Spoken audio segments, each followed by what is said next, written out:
Well, as we mentioned earlier, a new poll says about 67% of registered voters believe that GOP challenger Mitt Romney won last night's debate. Well, that's based on what he actually said, what came out of his mouth. But what didn't he say? And what didn't President Obama say?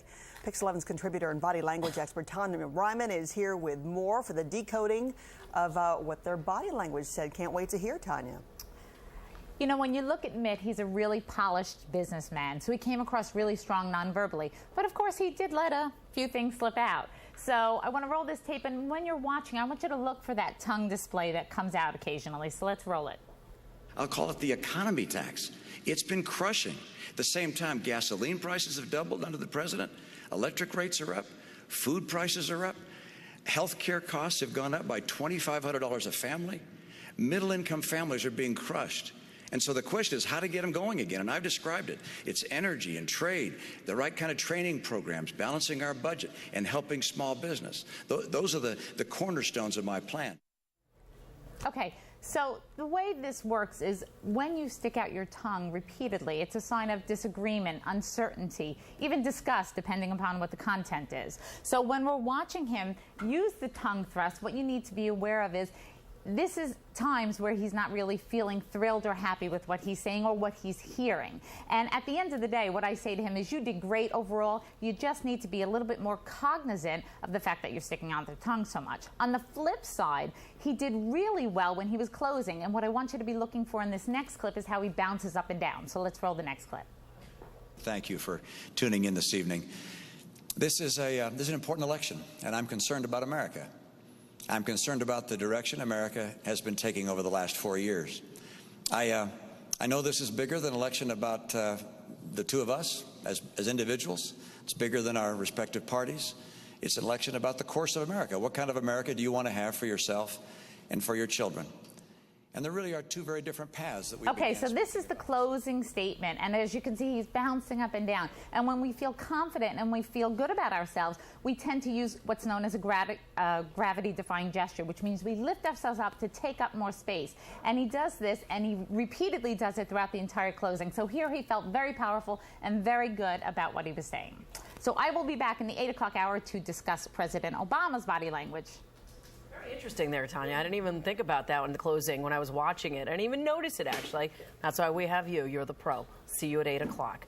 Back to the talk of the big one of today, the first presidential debate. And earlier we were talking about that new poll that says 67% of registered voters believe GOP challenger Mitt Romney won last night's debate. So what did the president do wrong and what did he do right? Pix 11 contributor and body language expert Tonya Reiman is here with more on decoding the president. Tonya, thanks for being with us. Watching this clip in the first half even made me uncomfortable. He's normally so savvy and so comfortable within his own skin, and here you see a really big difference. So let's roll the clip.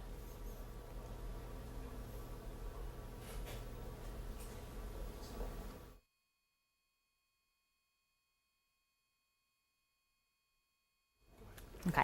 All right. So when we talk about anger, I want you to look at his face. His eyes, his brows are lowered down, and his eyes are very intense. And that's how you know that somebody's angry from the nose up. But even look at the mouth. You can see there's a little bubble underneath his lip. That's also indicative of anger. And although you need to show emotion sometimes, this scene almost reminded me of Al Gore in 2000 when you kept hearing the sighing, like he just couldn't control his own emotions.